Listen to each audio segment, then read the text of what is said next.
7장, 아가서 7장 1절 보십시다.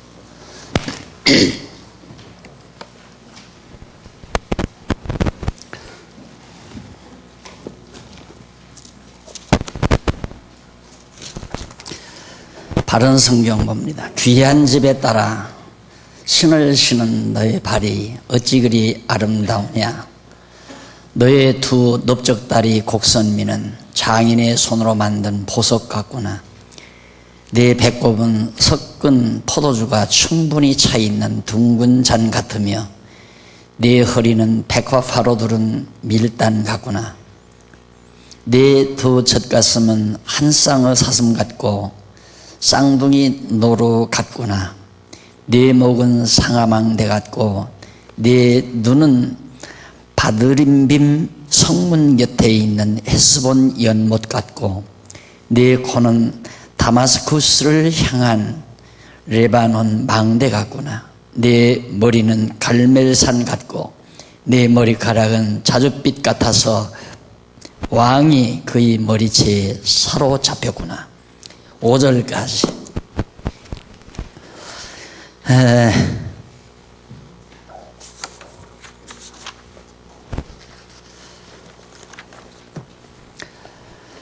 7장부터가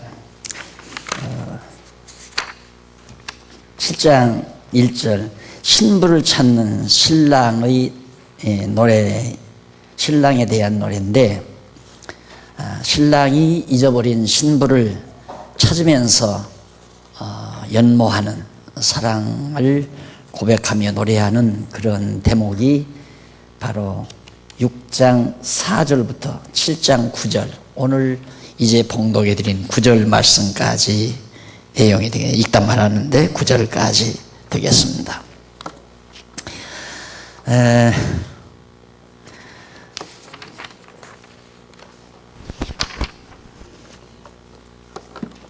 교재는 4608페이지 펴시면 우선 1절로 5절이 소개됩니다. 본문 밑에 보면 1절로 5절, 그 내용은 1절로 5절까지는 신부 몸의 각 부분들의 아름다움을 여러 가지로 비유해서 노래하는 내용이죠. 그러니까 신랑이 볼 때 신부가 너무 사랑스러우니까 결국 그 사랑은 아름다움으로 승화되고 아름답게 보여지고 그리고 아름다운 노래를 부를 수밖에 없는 그런 과정을 우리가 엿볼 수 있습니다. 귀한 자의 딸이라고 그렇게 묘사를 하는데요. 여기서 귀한 자라고 하는 말은 히브리 원문으로 나디브라는 말이에요. 나디브. 그런데 이는 자발적인, 또 관대한, 귀인, 아량 있는 그런 등의 의미를, 뜻을 가지고 있거든요. 그래서 본문에서는 아량이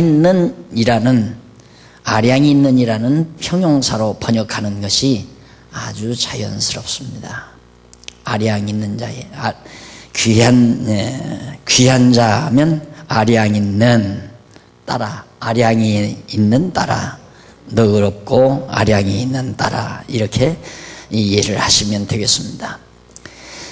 그래서 우선 총체적으로 신부를 형용하기를 아량이 있다.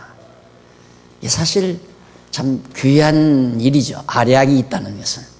그래서 사실 아량이 있다라는 말은 마음이 그 마음 상태가 구부러지지 않고 마음 상태가 모나지 않아서 아주 부드러움을 총체적으로, 부드럽고 아름다움을 총체적으로 마음의 상태를 표현하는 것은 아량이 높다, 이렇게 표현을 하죠. 그런 여자의 몸을 발끝에서부터 이제 머리끝까지 아름답게 보거든요. 흠집이 전혀 없는 거죠. 그건 거듭 얘기지만 하나님이 자기의 백성들을 사랑할 때에 그 사랑을 묘사하는 그런 내용인데, 사랑은 허다한 죄를 덮는다. 허다한 허물을 덮는다. 문제는 사랑하는 마음이 있으면 어떤 것이라도 다 가리워지는 거죠. 덮어버리는 거죠. 아름답게만 보인다는 얘기입니다. 이게 거듭 제가 늘 강조하지만, 내가 남을 볼 때 참 고약스럽다, 못됐다 이렇게 보는 것은 내 마음이 아직 고약스러운 데가 있고 못된 데가 있기 때문에 상대를 못됐다, 고약스럽다라고 볼 수밖에 없는, 자기 자신이 아량이 있는 존재라면, 아량이 있고 너그러운 존재라면, 또 그 상대를 사랑하는 입장이라면 모든 것을 덮을 수 있는 여유, 너그러움이 있을 수밖에 없는 거다. 그래서 우리는 인간의 성자냐? 나도 인간이다. 이렇게 변명을 많이 하죠. 나도 인간이기 때문에. 맞아요. 우리는 완전하지 못해요. 인간이기 때문에 때로는 속상할 수도 있고, 때로는 미워할 수도 있고, 때로는 맘상할 수도 있고, 남을 질투할 수도 있고, 인간이기 때문에. 그럴 때마다 우리는 적신호를 받으라고 그랬죠.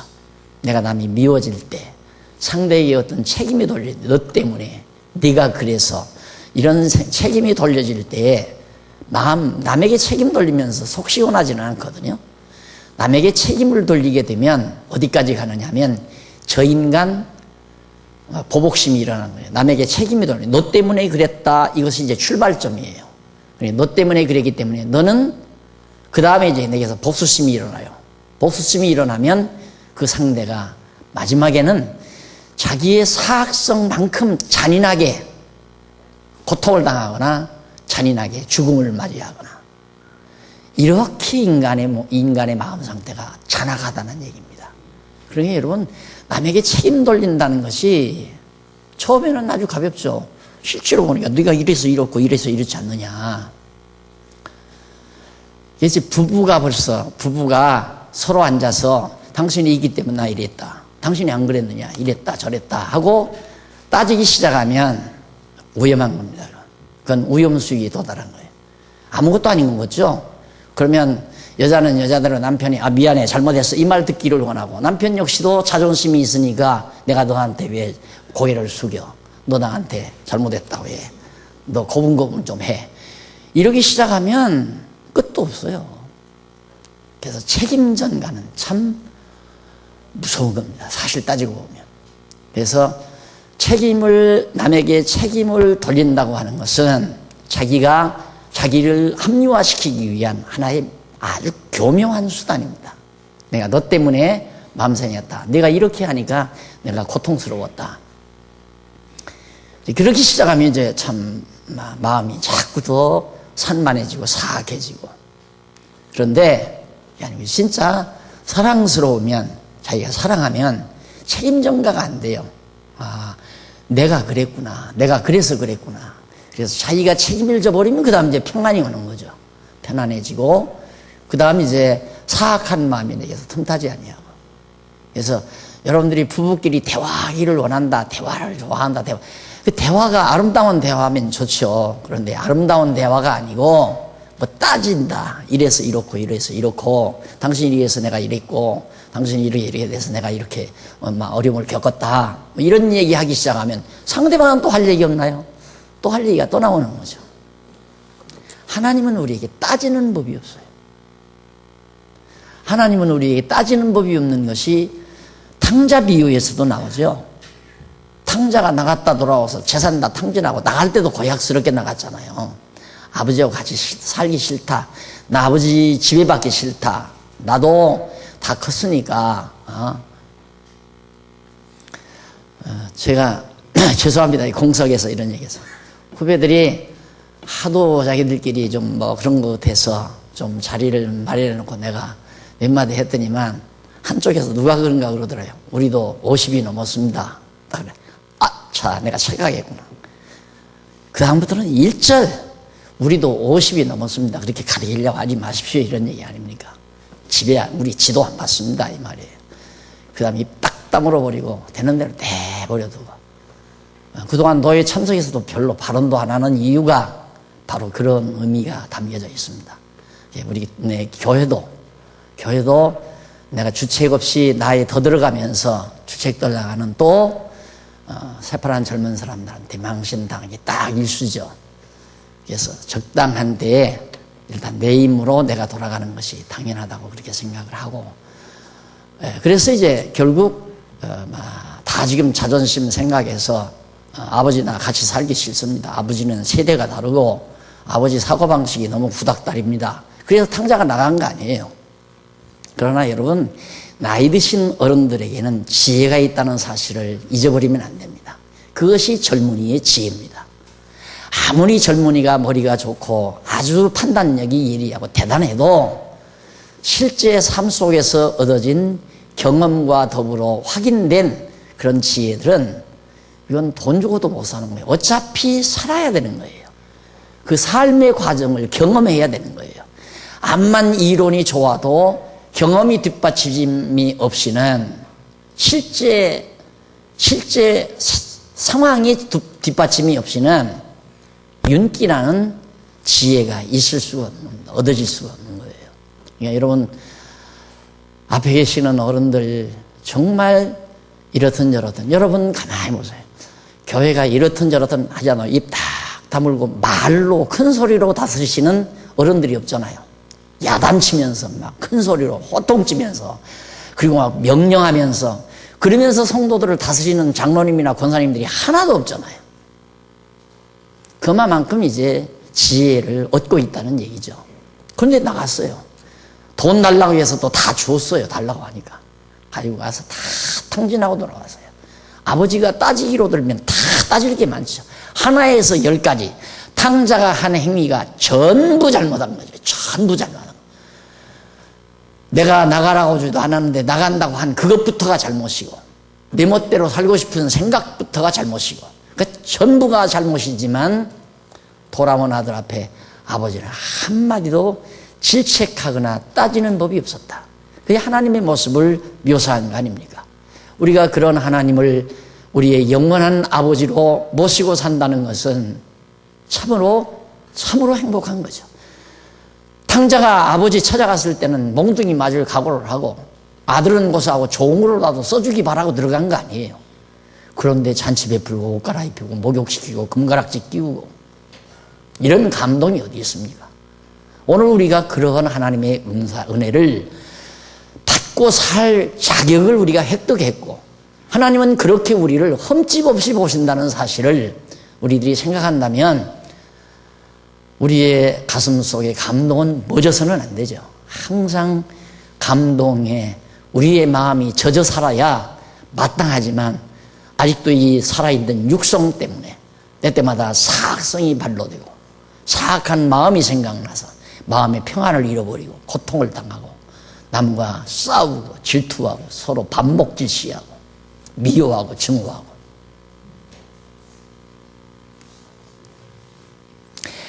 발끝에서부터 머리끝까지 그렇게도 이쁠 수가 있습니까? 그렇게도. 솔로몬이 나라를 세워서 이스라엘 나라, 하나님이 약속하신 이스라엘 나라, 하나님의 사랑의 대상이죠. 이스라엘 나라를 세워서 각 대신들을 전부 문무백반 대신들을 쫙 세워놓고 성전을 지어서 각각 임무를 맡겨서 다 제때 따라서 제사 드리게 하고 찬양, 하나님 앞에 찬양도 부르게 하고 당번을 시켜서 다 계절 따라 시기 따라 전부 자기 임무를 수행하게 하고, 그 소문이 퍼져나간 거 아니에요. 야, 너무너무 솔로몬의 왕국이 아름답고 그 왕궁도 그렇고 성전도 그렇고 그 나라의 모든 조직부터가 대단하다. 그래서 남방의 시바 여왕이 그렇게 한번 거기를 가보고 싶었던 겁니다. 솔로몬도 좀 만나보고 싶고. 그래서 여왕이 갔잖아요. 일찍이 보물을 싣고 솔로몬을 만나러 간 거예요. 가서 봤는데 너무너무 아름답다 그 말이에요. 빈틈없이 완전히 자기가 말을 듣는 것보다 더 휘황찬란했고 더 아름다웠다. 완전히 정신이 나갈 정도로 정말 그 시바 여왕이 솔로몬에, 그래서 그가 참 당신의 나라는 복되도다. 당신을 모시고 나라 일을 맡은 모든 문무백관들은 얼마나 행복할 것이며 백성들은 얼마나 즐거우리야 하고 감탄하지 않았습니까? 그 여자가, 여왕이. 바로 그런 거예요.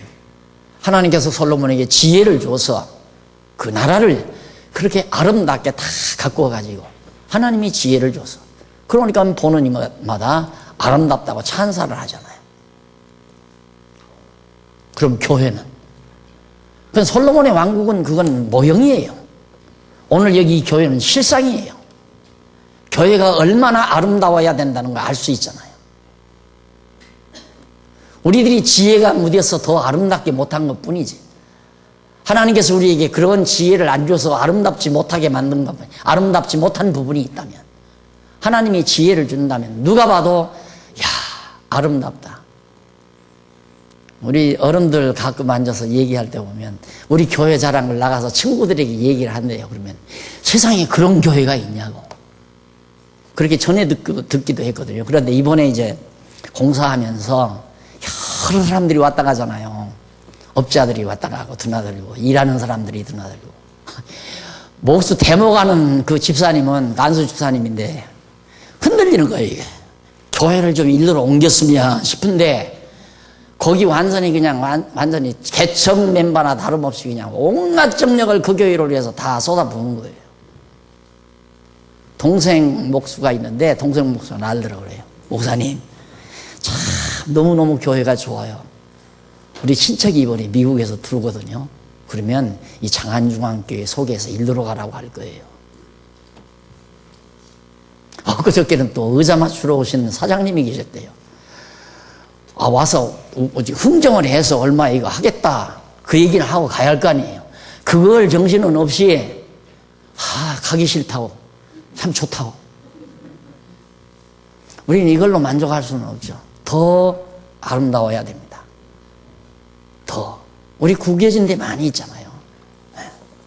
나이 많은 어른들을 무슨 노동자 부리듯이 매 토요일마다 청소나 시키는 건 우리 젊은이들의 교양도 아니죠. 따지고 보면. 나는 그래서 그런 생각을 해요. 여러분들에게 한번 토론 기회를 줘가지고 이제 속회로 들어가면 청소도 다 속회별로, 지구별로, 구역별로 할 수도 있잖아요. 한 달에 한 번 정도도 안 돌아가요. 그렇게 하면 1년에 한두 번 돌아갈, 밥하듯이 점심시간, 그 어려운 점심 식사도 하는데 우리 자녀들이 와서 하루를 즐기고 주일날 즐기고 토요일날도 즐기고 여기서 말씀을 배우는 이런 장소를 우리가 봉사해서 하나하나 깨끗하게 가꾼다는 것도 아름답잖아요. 아무리 우리의 신앙이 옳고 건전한 신학 지식을, 성경 지식을 가지고 있다 하더라도 우리가 쓰는 건물이 지저분하고 여기저기 냄새가 나고 여기저기 다 오물이 묻어 있고 그런다면 그것도 아름다움을 삭감시키는 요인이 되죠. 또 그동안에는 혹시나 그런 면도 있죠. 지도자들은 본을 보여 가르치라. 물론 내가 권사회 때도, 권사님들 모임 때도 내가 그런 얘기를 합니다. 나이 드신 권사님들은 본을 보여 가르치는 겁니다. 입으로 가르치는 게 아닙니다. 목사가 참 못되지기 쉬운 게 뭐냐면 그때는 딱 주둥아리라고 해야 하는데 그건 좀 쌍스럽잖아요. 입만 살아서, 입만. 목사가 입만. 여기만 쓰면 청산유수처럼 말 잘해. 생활은 더럽고 남 시키기나 하고 명령이나 하고 거친 일은 안 하고. 나는 무슨 본을 보인다기보다도 체질이 그래요. 본래부터 개척자로 살았기 때문에 청년 때부터 거친 일이든 무슨 일이든 내가 그냥 해버리지. 시키는 일, 남 시키는 것보다 내가 하는 게 쉬워요. 편해 또. 그래서 이렇게 하면 물론 서로 따라서 하는 분도 있죠. 근데 죽어도 안 따라 하는 분도 있더라고요. 목사님은 좋아서 저렇게 하니까 내가 하면 목사님 일이 좋은 것이 없어지니까 안 된다고 그러더래요. 또. 나 별 살다 별걸 다 들어봤어요. 그래서 여러분들이 분양해 달라면 이 땅 전부 속회별로 또 우리 예배당이가 다 공간, 화단, 마당 다 분양해 드릴 거예요.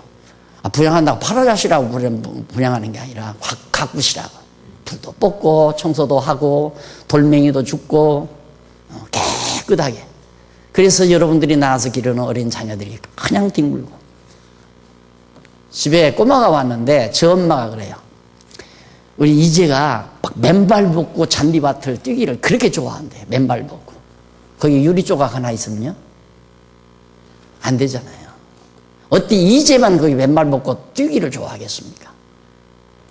이젠 정말 우리 모든 성도들이 온통 다 주인이 돼서 정말 아름다운, 발끝에서부터 머리끝까지 정말 아름답다, 아름답다, 아름답다, 아름답다. 하나님이 그렇게 우리를 보실 수 있는 교회. 서로 미워하고 질투하고 시기하고 다투고 험담하고 그런 거 없이 그런 아름다운 교회로 성장해 가는 것이 바로 신부된 우리들의 모습이다. 근데 하나님은 그렇게 우리를 봐요. 우리를 본다고 해서 우리는 마음대로 사는 게 아니잖아요. 탕 잡으십시오. 아버지가 아무 트집도 안 잡고 그냥 반갑게 영접해서 사랑으로 감사하니까 그 뒤에 틀림없이 효자 됐을 거예요. 성경에는 없지만 어떻게 효자가 안 돼요? 왜? 과거 잘못이 있기 때문에. 그래서 여러분, 제가 사람을 지도하는 지도 이념 중에 하나가 돌이킨 자를 귀히 여겨라. 그 생각 항상 저는 그렇게 생각합니다.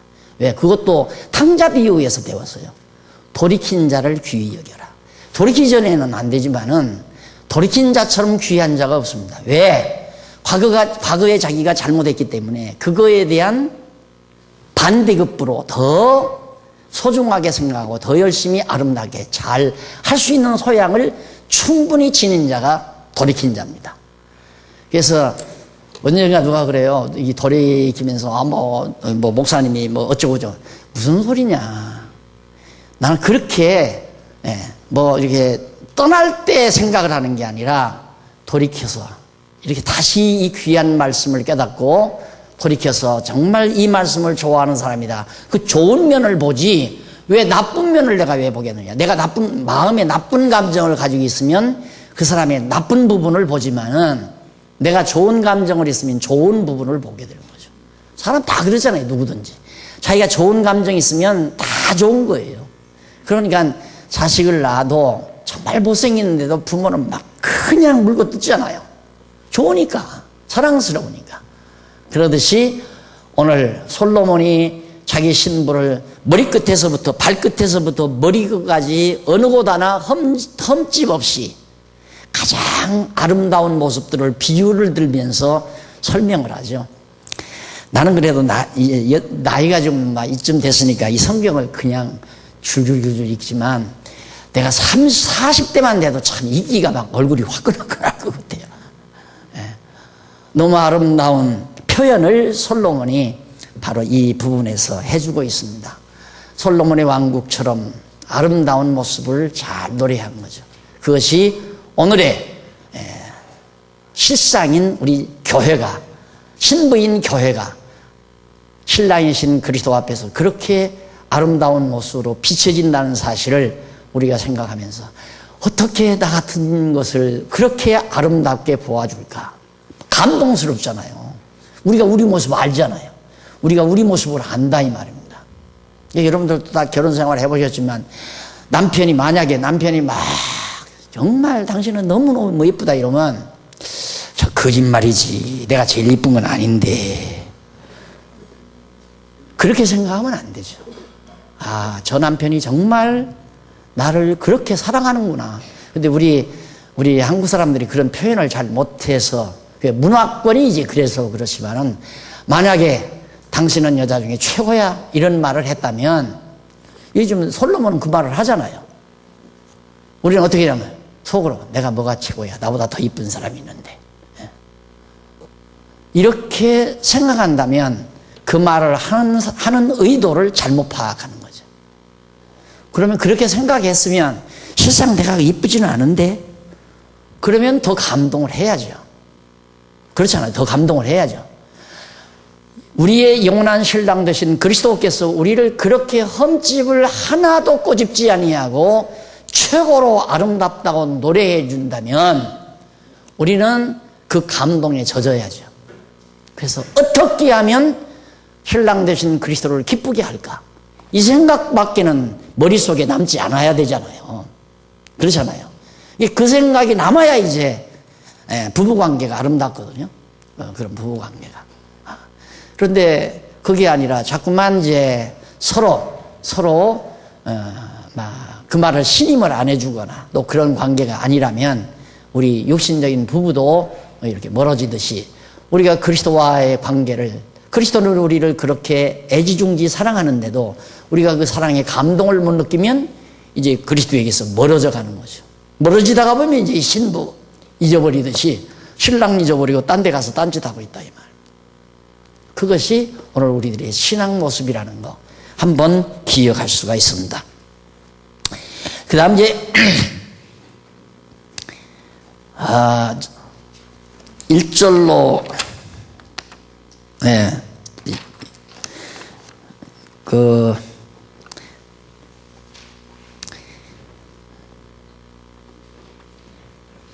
여기 이제 우리말의 히브리어 4608페이지 중간 조금 내려오면 히브리어 하나 나오죠. 허리라고 하는 말을 이제 허리, 이것을 이제 히브리 원문으로 베텐이라고 합니다. 실상은 허리, 이것은 그 허리 부분의 깊이, 내면과 밀접한 관계가 있습니다.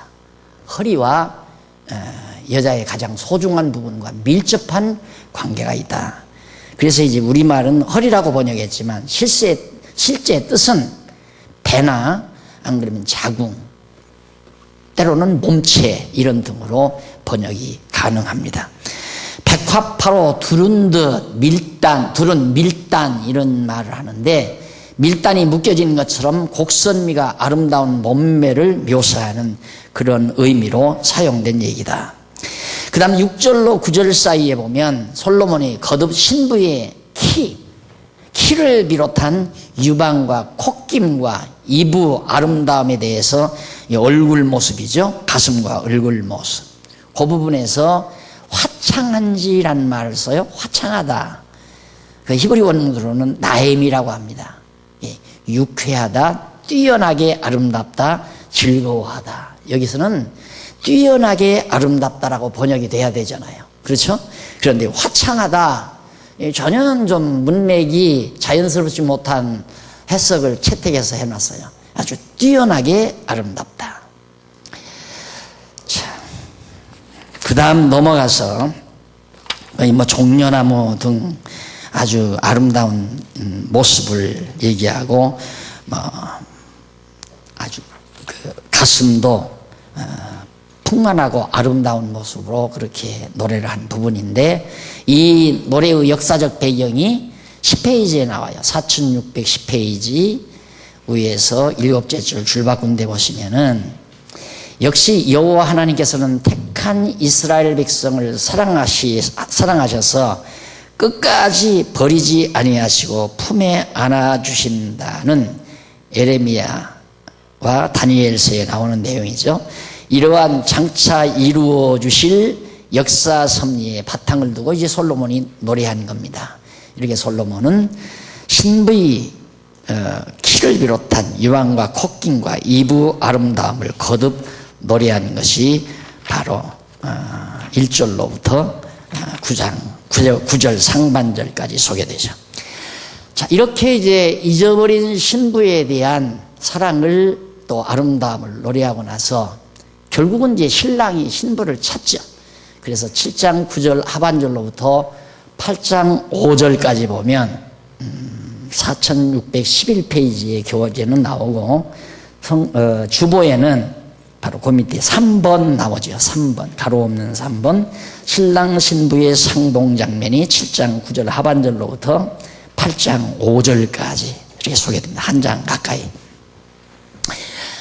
그러면 아가스 7장 9절 하반절로부터 8장 5절까지가 바로 신랑 신부가 서로 상봉하는 사랑에 대한 아가를 노래한 건데 그 내용을 간단히 분해해 보면 9절 하반절로부터 13절은 신랑과 사랑할 것을 약속하는 신부의 아가.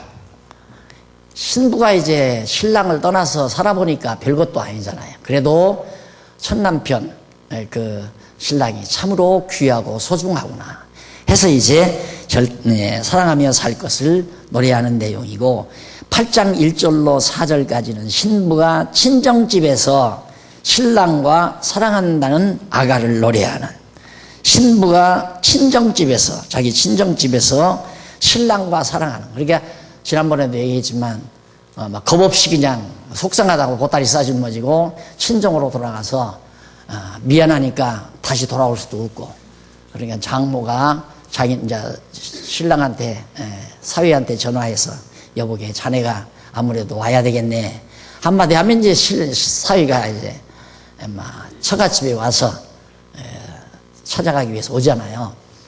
그러듯이 하나님께서 결국 이제 바벨론 포로 생활하는 이스라엘 백성들을 향해서 찾아가십니다. 그래서 바벨론 포로로부터 건져가지고 돌아오는 그런 장면을 이제 이 노래에 담고 있는 거죠. 그래서 이제 그 다음에 이제 5절로부터 8장 5절은 신랑집에 와서 신랑을 깨웠다는 신부의 아가를 노래하는 내용입니다. 그러니까 반대로 아까는 신랑이 신부 집에 가서 함께 사랑하면서 지나고, 여기 5절은 신랑 집으로 신부가 찾아오죠. 나와서 신랑이 깊은 사랑의 잠에 취했을 때 깨우는 그런 신부의 아름다운 노래를 노래한 내용이 거기에 담겨져 있습니다. 자, 이러한 노래는 솔로몬 왕 시대 이후부터 이스라엘 백성이 바벨론, 아까 말씀드렸죠. 바벨론에서 돌아와 다윗 왕가를 다시 일으키게 되기까지의 역사 섭리, 상당히 긴 역사죠. 다윗, 솔로몬, 그리고 이제 북이스라엘, 그리고 남쪽 유다, 여기가 이제 70년 바벨론 포로거든요. 이제 역사, 이스라엘 역사, 이 이후로 들어가면 이제 모세가 나오고, 모세. 더 가면 이제 아브라함이 나오고, 이렇게 됩니다. 이게 이제 구약사예요. 그러니까 여러분들이 공부하는 게 얼마나 쉬운지 모릅니다. 구약사. 저는 신학교 생활만 한 10년 가까이를 했습니다. 학교 생활만 한 10년을. 이걸 몰라요, 이걸 몰랐어요. 안 가르쳐서 모르는 게 아니라 이걸 구체적으로 연구한 학자들이 없어요. 그래서 이제 이 부분에 가면 사무엘상하, 열왕기상하, 역대기상하, 이게 이제 막 거듭거듭 겹쳐서 나와요. 다윗 사건 뭐 사무엘상하에도 나오고 역대기상하에도 나오고 열왕기상하에도 나오고. 그러니까 이 주석학자들이 사무엘상하, 열왕기상하, 역대기상하를 이렇게 섞어가지고 그걸 역사적 순차별로 이렇게 해서 설명하는. 그럼 이게 성령 감동으로 기록된 내용인데, 열왕기상하를 따로 기록하고 역대기상하, 사무엘상하를 따로 기록한 이유가 분명히 있을 거란 말입니다. 하나님께서 이렇게 하게 하셨을 때는. 근데 내가 나중에 연구하면서 이렇게 딱 정리가 되더라고요. 얼마나 간단해요. 그리고 예수님 오셨잖아요. 이게 구약사예요, 구약사. 그래서 나는 항상 구약 역사서를 공부시킬 때는 이 그림을 빠짐없이 내가 계속 그려드리잖아요. 아주 쉽죠. 이걸 아니까 아가서가 해석이 되는 거예요. 이것을 아니까, 이 역사를 알기 때문에 잠언, 전도, 아가서, 시편도 물론 다 풀어지고요. 이 역사를 모르면 욥, 시편, 잠언, 전도, 아가서 해석을 못해요. 지금도 못하잖아요. 그러니까 신학계에서 지금 시가서는 욥, 시편, 잠언, 전도, 아가서거든요. 이건 완전히 황무지예요. 뭔가 있을 거다. 그 시가서 이면에는 뭔가 있을 거다, 그런 정도지, 이게 뭐라고 하는 것을 지금 구체적으로 연구한 학자도 없고 연구할 수도 없고 연구한 결과도 없어요. 그래서 여러분에게 오늘 낮에도 신학 공부를 하셔야 된다는 것은 지금까지 전례적인 전통신학에 진리성이 있고 뭔가 분명하기 때문에 시키는 게 아니에요. 여러분들이 그 신학 공부를 해봐야 성도대학에서 공부한 이런 공부가 얼마나 귀하고 소중한가를 신학 공부하면 할수록 자꾸만 깨달아지는 거예요. 그래서 열정이 일어나요. 이 진리를 위해서. 자, 이 진리를 보관해야 되겠다. 이 진리를 내 자식에게도, 내 후대들에게도, 내 후배들에게도 이 진리만큼은 꼭 소중하게 전해줘야 되겠다. 이 열정이 나와야 은사가 된다 이 말이에요. 은사자가 된다. 권사도 그래서 해야 되고 안수집사도 그래서 해야 되고 장로도 그래서 해야 된다 이 말이에요. 그 열정이 나와야 돼요. 세 가지 요인 중에 하나는 열정, 사명감이라 이 말이에요. 야, 이 진리를 위하여 이 사명감이 나온다. 그 다음에는 이제 실력이죠. 이런 내용을 알아야죠. 알아야 열정이 나오니까. 그럼 알고 열정이 나왔는데 상황이 내가 감당할 수가 없어. 진리를 위해서 내가 장로로서 권사로서 집사로서 내가 이 일을 감당할 수 없는 상황이 그렇다. 그럴 때는 아무리 실력이 있고 열정이 있어도 은사 감당을 할 수가 없잖아요. 자기가 예를 들어 권사로서 일할 수 있는 능력이 안 된다. 여건이 안 된다. 여러 가지 생활 분위기가. 예를 들면 뭐 가정에서 남편이 죽어도 교회를 못 나게 가야 한다. 교회를 하기만 하면 다리를 부러뜨린다. 이런 상황이라면 어떻게 권사 일을 하겠어요? 안 되죠. 하나님께서 이 세 가지 여건을 딱 주어요. 할 수 있도록. 생활로 본을 보여서 후배들에게 본을 보여서 가르칠 수 있는 여건도 주고 교회를 애지중지 사랑하는 모든 상황 그렇게 일해 나갈 수 있는 여건 이런 것 다 이루어지도록 하나님이 하신다. 그래서 성도대학 공부하고 신학 공부를 그래서 하라는 거거든요. 하고 나면 와 그렇게 훌륭한 학자들이 이것도 모르고 살았구나. 야 그러면 우리 장안중앙교회 대단한 교회 아니야? 맞죠? 대단한 교회죠. 누가 그랬어요? 맞아요. 그게 나와야 맞다. 야 이거 잊어버리면 안 되겠구나. 이걸 꼭 오고 오는 후대들에게 전승해 줘야 되겠구나. 이 열정이 나와야 그래야 이게 교회가 더 솔로몬이 자기 신부가 그냥 머리끝에서부터 발끝에서부터 머리끝까지 하나도 미운 것이 없이 아름답다고 노래하는 것처럼 오늘 우리 장안중앙교회가 영원한 신랑 되시는 그리스도 앞에 참으로 아름다운 교회로 그렇게 가꾸어져 갈 수 있지 않겠는가. 이게 이제 제 소신이에요. 또 그걸 위해서 이제까지 살아왔고요. 그런데 그걸 전통교회, 지금까지 500년 역사를 가지고 있는 장로교회의 전통적 체제 속에서 그렇게 하려고 노력을 많이 했죠. 그런데 내가 늘 강조했지만 500년 동안 체제가 이루어져 가지고 갖고 왔으니까 여러분 한 사람이 10년만 무슨 일을 하면 특별하게 어떤 정말 그 내면에 진가 없이 10년만 권력 가지고 있으면 완전히 다 부패해요. 어디나 마찬가지예요. 권불 10년이라고 하잖아요. 그러니까 부패해서 무너지는 거예요. 그런데 500년 체제를 갖고 왔으니까 이놈의 장로교가 이놈의 장로교는 아니지. 얼마나 지도자들 중심으로 교회 체제가 이렇게 다 만들어져 왔나. 그래서 지도자들이 자기들에게 유리한 쪽으로 전부 체제 만들어서 벽돌 공장의 벽돌 틀처럼 딱 해서 그냥 딱 찍어내려고 억압하고 짓누르고 명령하고. 그래서 오늘 낮에도 오전에도 제가 말씀드렸지만 절대 억지로 공부 안 시킵니다. 우리 교회의 특색은 뭐든지 억지로 하게 하지 말아라. 하고 싶어서 하게 해라. 그게 쉬운 일이 아니잖아요. 누가 하겠어요? 만약에 정말 여러분들이 이게 공부를 안 하고 정말 이 소중한 진리 이걸 못 깨닫는다면 자원해서 하는 사람이 없어요. 누가 연보를 해요? 특히 연보부터. 연보를 왜 해요? 뭐 때문에? 연보를 뭐 때문에 하느냐 이 말이에요. 복 받는 것도 아니고 뭐 그렇다고 그것이 하나님 것도 아니고, 하나님이 계시다면 날 쓰라고 나한테 줬는데 왜 나만 바보처럼 무대기 돈을 나만 왜 내야 돼? 절대 안 내는 겁니다. 절대 안 돼요. 그러니까 우리 교회는 공부 끝나면 교회 끝나는 거예요. 안 그러면 이제 공부 끝나고도 교회가 되려면 점점 바뀌어야 돼요. 그래서 하나님 겁니다. 하나님 것 때 먹으면 도둑놈입니다. 도둑질 했는데 하나님이 복 주겠습니까? 하나님께 많이 내면 하나님이 많은 복 줍니다. 그러면서 이런 일을 시켜야 돼요. 그러면 돼요. 천하 없이 안 됩니다. 그렇게 안 하면 안 돼요. 절대 안 되죠. 은근히 연보 안 하면 불안에 떨게 만들어야 돼요.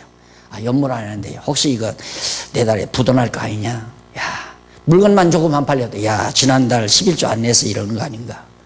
그런 마음이 작용되도록 성도들의 마음을 유도해 가야 되는 거예요. 그래야 교회가 돼요. 나는 그래서 우리는 안 그랬잖아요. 한 번도. 근데 어떻게 이게 됐나? 난 그게 항상 궁금해요. 어떤 때 가만히 생각해 봐요. 어떻게 이런 것들이 이렇게 이루어졌는가? 오래 생각할 거 뭐 있어요? 하나님이 하게 한 거지. 예? 놀랍잖아요, 여러분. 누가, 솔직히 어느 충주에서 엊그저께 노회할 때 장모님이 오셨는데, 충주 어느 교회, 순복원 교회인가, 어느 교회가 3,000명이 나온다나, 4,000명이 나온다나. 그런데 그 교회에 목사가 자기 미국에 있는 처남을 불러다 후임자로 앉혔대요. 후임자로 앉히려고 했는데, 처남이 기회는 왔다 싶어가지고, 이제 그걸 통두리째 먹으려고 하다가 지금 처남하고 매제인가요? 매형이겠지. 매형하고 처남하고 붙은 거예요. 지금 법정 싸움 붙으려고 한대요, 지금. 아유. 여러분, 정말 여러분들이 지금 이 강의를 들으시면서 정신 번쩍 안 차리시면 이거 뭐 하는 데습니까, 이거 있으면 뭐 하는 거예요? 누구 한 아구리로 들어가요. 한 아구리가 아니지, 한 입으로 들어가지. 근데 이것 들어가면 그건 아구리야. 입이 아니라. 물론 재산 잘 지키는 게 중요한 건 아니잖아요. 우리가 진리를 지키기 위한 재산이니까. 그래서 정말 우리가 열심히 공부를 하는데 억지로 해서는 안 된다. 억지로. 공부도 하고 싶은 사람만, 오늘 또 이제 수강 신청하라고 그러니까 오후에는 어떡하냐고 막 다 질문이 그런다는데, 오후에는 그냥 우리 성도들의 찬양 시간이에요. 그냥 지금처럼 이렇게 합니다. 지금처럼 하는데 오시는 목사님이 강의를 하고, 특히 지금은 이제 속회에서 이렇게 찬양만 하는데 특별 활동 같은 거, 여러분들이 이제 예를 들면 어느 속회에서 모여가지고 무슨 뭐랄까 성극을 연극을 하나 지난번 하듯이 뮤지컬 같은 거 이런 거 이제 한 달이고 두 달이고 준비해가지고 공연을 한다면 또 그런 것도 공연도 하고, 애기들 여기서 합창 같은 것도 하고, 그러면서 오후 시간은 정말 우리 성도들이 함께 하나님을 찬양하면서 마음의 평강을 얻는 그런 소중한 시간으로 그냥 딱딱하게 막 예배를 드리고 이런 게 아니고, 우리들은 마음 푹 틀어놓고 함께 자녀들과 함께 어우러지는 아름다운 그런 분위기로 좀 갔으면 바람이에요. 당장 그렇게 하라고 하는 게 아니라 자연스럽게 좀 그런 쪽으로 가서 우리 성도들이 마음껏 찬양하고 마음껏 즐거워하고, 그래서 우리 어린 자녀들이 이곳에서 정말 활달하게 잘 자라나고, 애기들 여기 무대 한번 서는 거 보통 문제가 아닙니다. 그러니까 여기 우리 교회 다니면서 신앙생활 제대로 하는 아이들은 학교 가도 선생님이 두렵지 않잖아요. 선생님도 안 두려워하고 사람 많은 것도 두려워지도 않고 아주 똘똘해가지고 당돌하잖아요, 애기들이. 예. 그런데 일반 유치원 같은 데 보내면 이런 무대에 한번 서게 하려면 KBS 방송국 무대니 뭐니 한 군데 가려면 몇십만 원씩 내야 되잖아요. 유치원에서 막 해가지고 막 옷도 해입혀야 되고 뭘 해서 거기에 한번 세우는데 막 부모 동원하고 난리, 하나 이벤트로 그런 식으로 하는데, 우리는 이게 생활로 아이들에게 시킨다. 그렇게 해서 아이들을 좀 당당하고 똘똘하게, 아이들도. 그래서 오후 시간은 하나의 문화 행사가 주를 이루는 그런 시간으로 좀 갔으면, 이런 생각을 많이 하면서 시간을 보내면, 지금은 뚜렷하게 이렇게 한다, 이게 아니라 우리들의 여건 따라서 이제 방법이니까 얼마든지 바뀌어갈 수가 있는 거죠. 여러분들이 모이면, 속교회 모이면 항상 이런 문제로 아름다운 교회, 정말 좋은 교회, 하나님이 보실 때, 우리의 신랑 되신 예수님이 보실 때 정말 머리끝에서 발끝까지 참으로 아름답구나, 이렇게 보아줄 수 있는 교회 되도록 우리가 어떻게 교회를 이끌어갈 것인가를 하나님께 지혜를 구하면서 생각할 필요가 있다는 생각으로 말씀을 드리는 겁니다. 그래서 사랑할 것을 약속하는 신부의 아가 노래가 처음에 이제 9장, 7장 9절 하반절로부터 13절까지 나오는데, 거기 9절에 보면 이런 내용이 나와요. 9절에 보면 7장 9절, 내 입은 좋은 포도주 같아서 내 사랑하는 이에게는, 맞은가요? 9절 하반절. 네, 9절 하반절.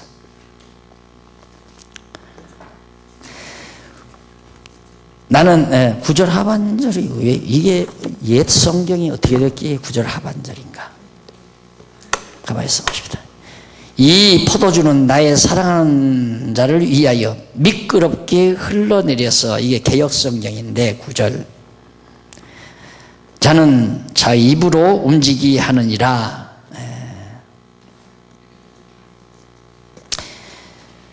그러면서 10절에 나는 내 사랑하는 이것이니 그가 나를 사모하는구나. 나의 사랑하는 자여, 우리 함께 들러나가 마을에서 밤을 지냅시다. 우리가 일찍 일어나 포도원으로 가서 포도나무에 싹이 났는지, 포도 꽃술이 퍼졌는지, 석류나무에 꽃이 피었는지 함께 살펴봅시다. 거기서 그대에게 나의 사랑을 드리겠습니다.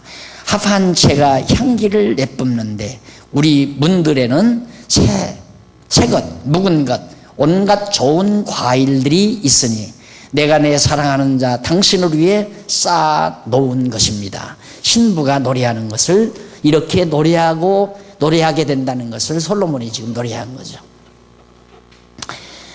자, 그러면 거기 10절까지 내용은 이제 이쪽 4613페이지 4613페이지 위에서 세 번째 줄 앞부분에 보면, 신부는 사랑 감정을 북돋게 하는 포도주 같은 자기 입이 신랑을 위해 잠자코 있는 입으로 들어가서 매끄럽게 움직였다는 뜻으로 노래한 거고, 그 신부의 뜨거운 입을 잠자고 있는 신랑의 입에 넣어서 입맞춤을 했다는 그런 의미로 노래한 겁니다. 그러면서 나는 나의 사랑하는 자에게 속하였구나, 그가 나를 사모하는구나 라는 신부의 아가를 노래했습니다. 이 역시 이는 신부와 신랑이 서로 한 몸이 되어 사랑한다는 뜻으로 노래한 겁니다. 자, 이 노래의 역사적 사실 살펴보면 역시 이스라엘 백성 여호와 하나님의 변함없는 사랑을 사모함은 언약대로 예루살렘으로 돌아와서 여호와의 전을 수축하고 여호와 하나님을 경외하게 되기를 소원한다는 그런 내용이 바로 이 노래에 담겨져 있습니다. 그러니까 어서 하나님께서 약속했으니까 바벨론의 포로로 잡혀간 자들 70년 후는 반드시 돌아오게 하겠다, 약속한 대로 이제 그 소원을 안고 살 거다. 언제 우리가 가는가? 그 예레미야가 바벨론 포로된 백성들에게 예언하죠. 70년 만이면 돌아온다. 그러니 그 소원을 이스라엘 백성들이 가지고 있다는 그런 내용을 이 노래에 담고 있는 거죠. 그 다음에 11절로 13절에 보면 중간에 나오죠. 13페이지 11절로 13절. 솔로몬이 함께 포도원으로 가서 준비된 사랑을 주겠다는 신부의 아가를 노래하는 내용입니다. 그러니까 포도원, 그게 바로 이제 솔로몬이 가꾸라죠. 신랑이 가꾸는 농장 아니에요. 그렇다면 그게 바로 이스라엘의 본거지인 예루살렘을 뜻하는 거죠. 예루살렘 돌아가면 다시 내가 사랑 온통 모든 사랑을 다 드리겠습니다 라는 생각을 이제 이 노래 속에 담고 있는 거죠. 이게 이제 이스라엘 민족사예요. 그러니까 솔로몬 이후 나라가 갈라지면서 완전히 하나님 떠난 백성이야. 북이스라엘. 이건 하나님이 약속도 안 한 왕가도 없는 왕가를 떠난 다윗 왕가를 떠난 막. 그러니까 여로보암이 시작했다가 완전히 마지막 여기에서 721년 주전 여기는 완전히 망해버리고 끝났어요.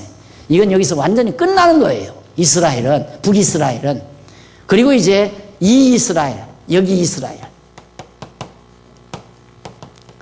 여기 이스라엘과 북이스라엘은 달라요. 북이스라엘. 내가 이 역사서 연구할 때 이게 헷갈려가지고 얼마나 아마 나만이 아니라 모든 학자들이 구약학자들이 다 그럴 거예요. 분명히 이스라엘은 여기서 끝나고 여기가 유다니에요. 유다. 남쪽 유다, 남유다. 그런데 이스라엘 선지자들이 예언할 때는 이스라엘이라고 예언되거든요.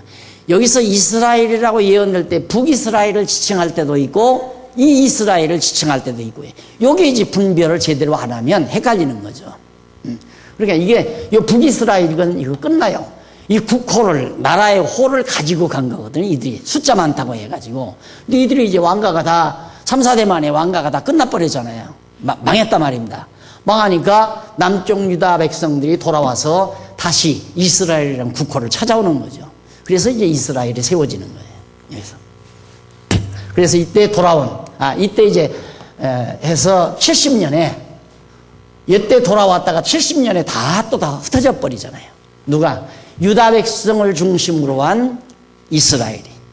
그래서 그 이스라엘이 흩어졌다가 다시 이제 이 다음 지금 현재 1945년도에 요 유다 백성을 중심으로 회복된 이스라엘. 이 이스라엘이 아니에요. 이거 아니란 말입니다. 요 이스라엘이. 이게 남쪽 유다는 유다만 남았기 때문에 국호를 갖지를 못하고 한 10지파 반이 가니까 다 뺏긴 거예요. 가서 국호까지 나라 이름까지. 그랬다가 망하니까 국호를 다시 했는데 지금 이스라엘이라고 하잖아요. 1945년도에 회복된 다시 돌아온 이스라엘 국가. 유다 국가라고 하지 않죠. 그런데 이스라엘 국가라고 하는데 유대인이라고 그러잖아요. 유대인.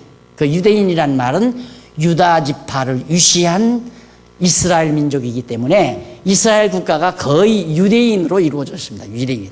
그러니까 유대인이 이스라엘 12지파를 대칭하는 그런 용어로 사용되죠. 그래서 이스라엘 국민들이 다 유대인인데 유대인 아닌 혈통들도 유대인으로 다 전향을 한답니다, 지금. 근데 몇 년 전만 해도 예수 믿는 사람이 몇백 명에 불과했는데 지금 16,000명인가 된대요. 10여 년 지나가지고 지금 16,000명. 그러니까 벌써 유대인들이 막 지금 돌아오는 거죠. 예수님이나 베드로, 사도들이 예언한 대로, 그 예언대로 이루어지는 거예요. 이제 유대인들이, 이 이스라엘 국가가 민족적으로 전 국민이 이제 예수가, 우리 조상들이 과거에 모르고 죽였던 예수가 바로 우리가 기다리던 메시아였다. 그걸 깨닫고 통곡하고 돌아올 겁니다. 유대인들이. 그게 돌아오면 우리 이방인의 구원이 거의 끝나가죠. 이방인의 구원이 멈춰져 간단 말입니다. 이방인의 구원은 이제는 우리 이제 동남아, 서남아시아 떠나지만은 동남아시아, 서남아시아, 중앙아시아, 좀 동북아시아, 그 다음 이제 서북아시아는 중동 지방이고요. 아시아권만 남은 거예요, 이제. 아시아권의 이방인들이 몇 명이 구원 얻을지 하나님이 준비해 놓으셨어요. 몇 명인지는 모르지만 그들이 이제 구원받으면 끝나는 거예요. 우리는 이번 대한민국에서는 구원받을 숫자가 이제 거의 다 끝난 것 같아요. 내가 볼 때. 지금 줄지 않아요. 계속 줄어요. 계속. 그런데 줄어가는 대한민국 땅에 하나님께서 아시아권을 향해서 복음을 증거할 선교 보루를 이곳에 이렇게 마련해 주셨다. 저는 그거 확신하고 있거든요. 어느 분은 지금 방송국이 소원이래요. 은퇴하면 방송국, 텔레비 방송국 그걸 하는 것을 소원으로 가지고 지금 사신다는데 여기 방송국만 하나 생기면 끝나는 거예요. 이제 준비 다 갖춰졌어요. 문제는 교재 빨리. 참 이것도 놀랍죠. 교재도 그렇게 번역하려고 하는 사람들이 많이 나타나요. 누가 돈 준다는 것도 아닌데 하라고도 안 했는데 이거 번역하면 안 되나요? 그런데요. 그것도 보통 실력 있는 사람이 아니라 신학 공부 다 하고 영어 실력 대단한 사람, 원어민이나 다름없이 굉장히 대단하게 실력 있는 사람이 이거 내가 번역하면 안 됩니까? 그러더래요. 왜 안 되냐고 하라고. 하나님이 해가세요, 여러분. 내가 협력 안 하면 안 되지. 착각하면 안 됩니다. 착각하면 안 돼요. 쓰임받은 것에 한없이 감동해야 돼요. 어떻게 나를 하나님이 써주셨나. 이 무주리 같은 인간을, 이렇게 깨어진 질그릇 조각 같은 인간을 어떻게 하나님이 써주시나. 이 감동 가지고 살아야죠. 그래야 발끝에서부터 머리끝까지 정말 아름답구나. 세상에 너 하나밖에는 없구나 하는 이런 애지중지한 사랑을 오늘 교회가 영원한 신랑 되신 그리스도로부터 받는 이 놀라운 사랑의 감동을 우리 가슴에 안고 사는 행복이 우리 모두에게 있기를 기대하면서 오늘 강의에서 마무리합니다. 기도하십시다. 자비하신 아버지 하나님, 감사합니다. 하나님께서 우리를 어쩌면 이렇게 아름답게 보시고 당신의 신부 삼아주셔서 우리 장안중앙교회가 하루하루 가다듬어져 가도록 역사하시는지 감사하고 또 감사하고 감사할 수밖에 없습니다. 하나님 아버지요, 정말 주님 보시기에 흠집 없는 아름다운 교회로 잘 가꾸어져 가도록 체제개혁에 지혜와 총명을 듬뿍 담아 주시옵시기를 비오며 예수님 이름으로 기도드립니다. 아멘.